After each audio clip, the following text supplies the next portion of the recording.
Welcome to the channel. This is Custom Storyteller, the channel where stories are created and told based upon the suggestions of the viewer. Our first story, The Mirror. Growing up, there were things that I was always curious about, and some of those things I was not allowed to be involved with. I was not allowed to see. I was not allowed to go to those places. And later I started to wonder if there was a reason beyond what I could see on the surface as to why I was not allowed. One of those places was at my grandparents' house.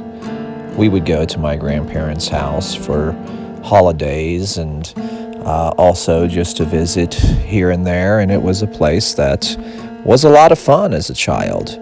I enjoyed seeing my grandparents and being there with them, and they, of course, always had gifts to give to me, and it was fun. And their house was an interesting house. It was a very long house with a long hallway. On one end of the house, you had the living room where the television was, and the kitchen was right next door with a countertop. And there was little flappy doors that you might see in the early Western saloon that led into the dining room. Now, the dining room was at the beginning of the hallway. If you were to exit that place, that would have led to the other end of the house. In the dark, as a child, it was creepy because you had the old chandelier, the old curtains, the table and the fancy dishes, and in the dark you could see things not maybe as they actually are. We all know how that is. And the problem I had as a child is, you see, the bathroom was on the other end of that hallway. So whenever I needed to use the restroom, I would have to go through that hallway. Now, fortunately for me, there was a light switch, of course, and I would turn that on so that I could head to the bathroom. As you went down that hallway, to your right, you would eventually come to another room that was sort of like another living room, but this one was not used as much, and so this is where my grandmother and my grandfather would keep all of their fancy decorations that were really cool in the light, but in the dark, they were creepy as well. You had statues in this room, small statues, some of Native Americans, some of just different things they had come across, and if you were to pass there in the dark, it was a creepy sight indeed.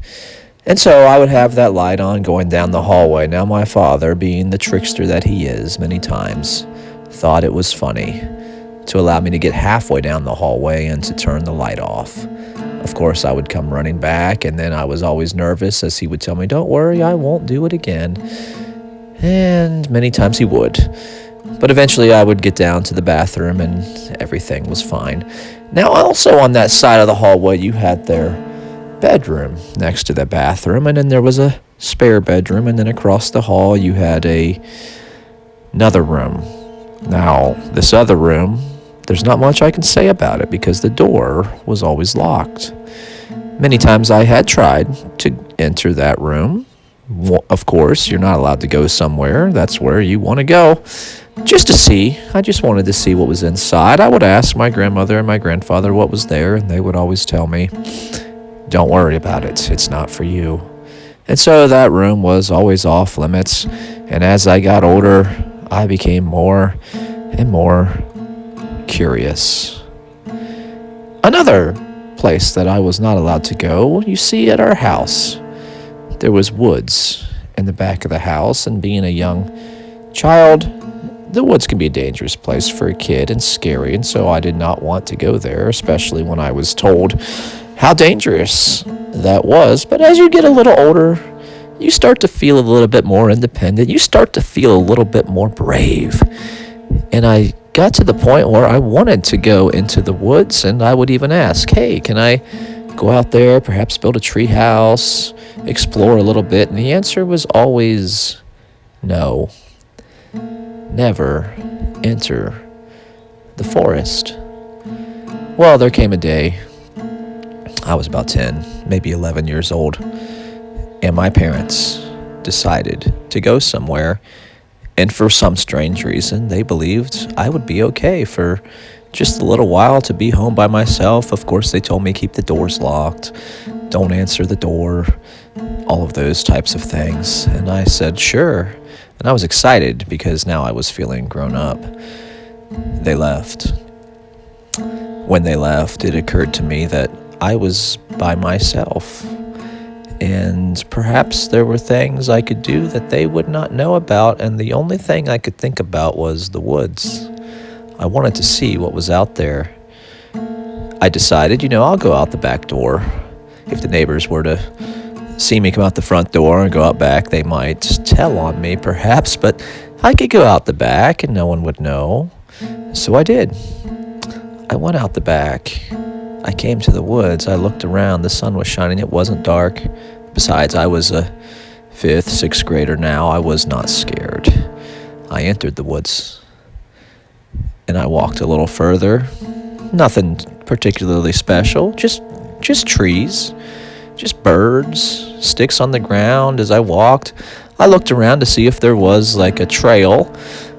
I couldn't really find one, but eventually I did come across a place that perhaps used to be a trail, but you could tell that had not been walked on in some time. So I followed this for just a couple minutes, and I came upon some brushes, and I saw something that I thought, am I really seeing what I think I'm seeing?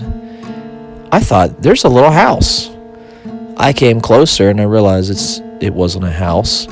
Maybe a little shed that was in the woods, and it did not look like it had been used in a while. And I thought, well, hey, it's in our woods. I'm not really trespassing. Maybe I'll check it out.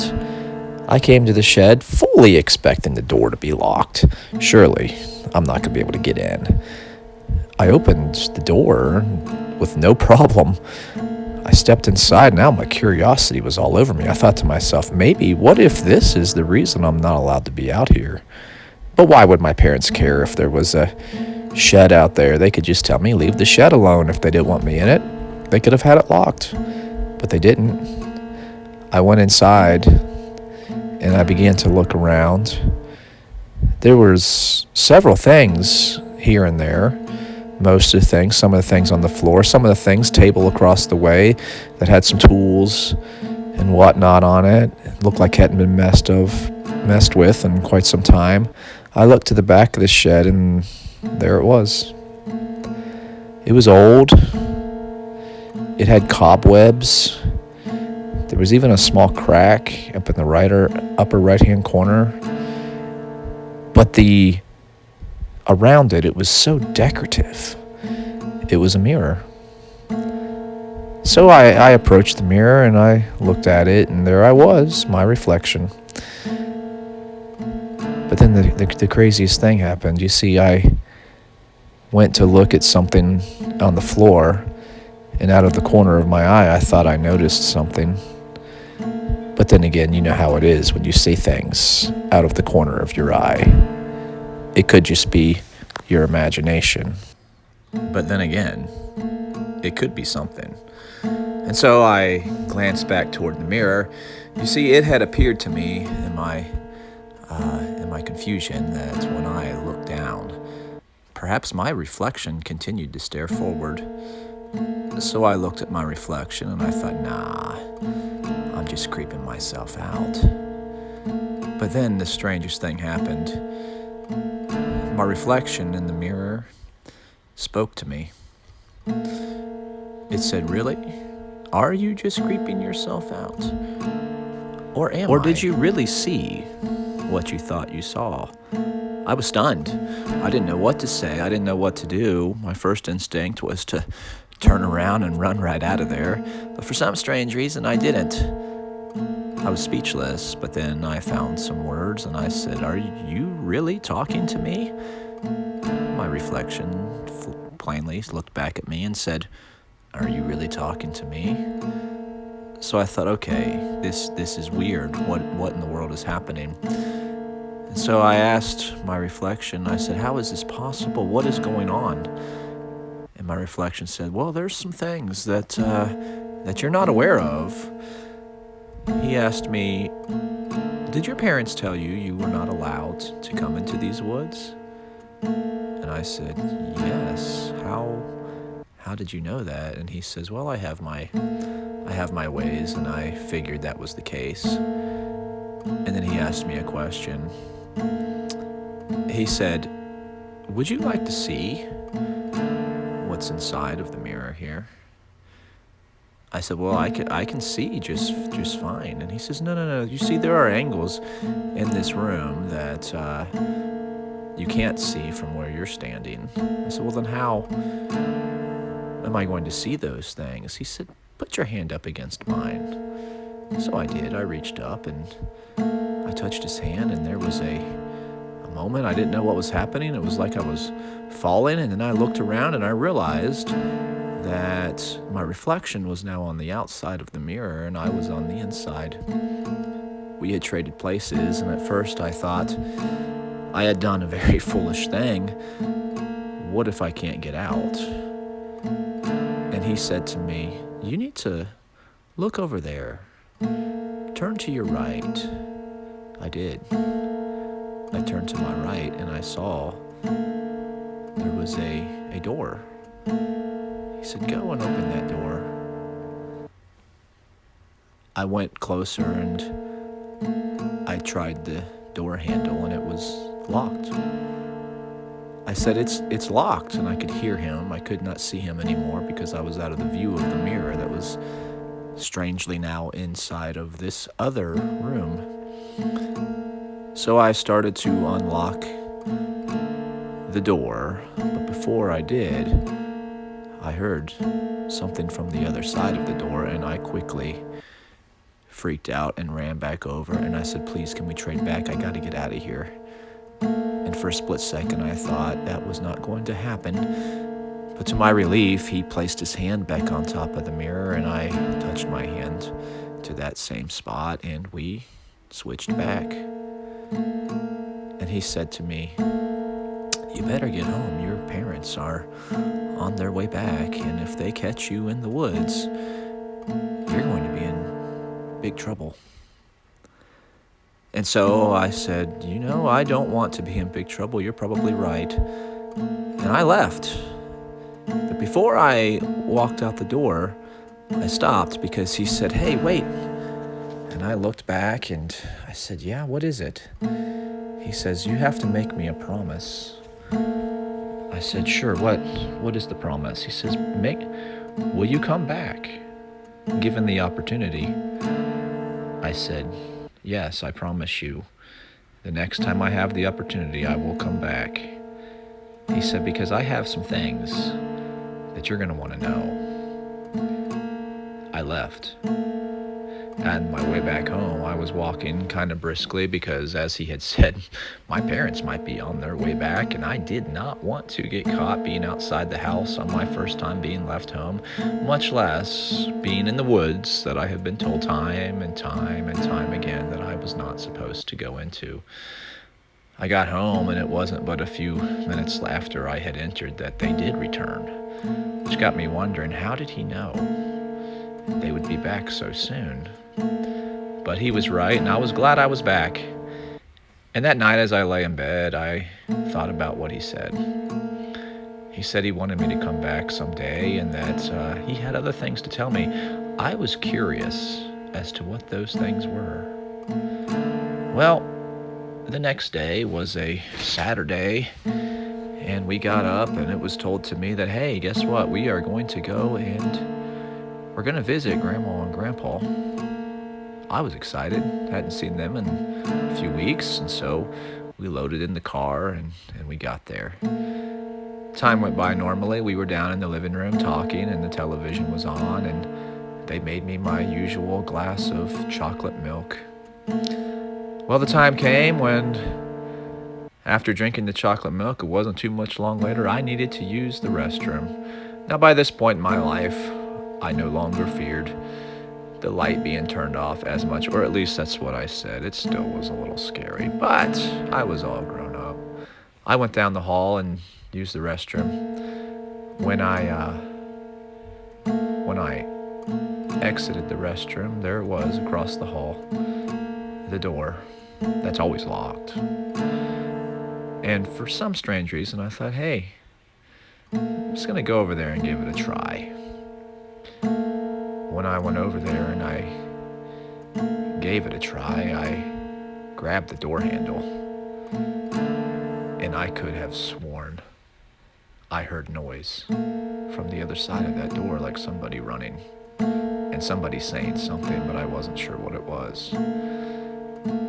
I turned the door handle and I opened the door.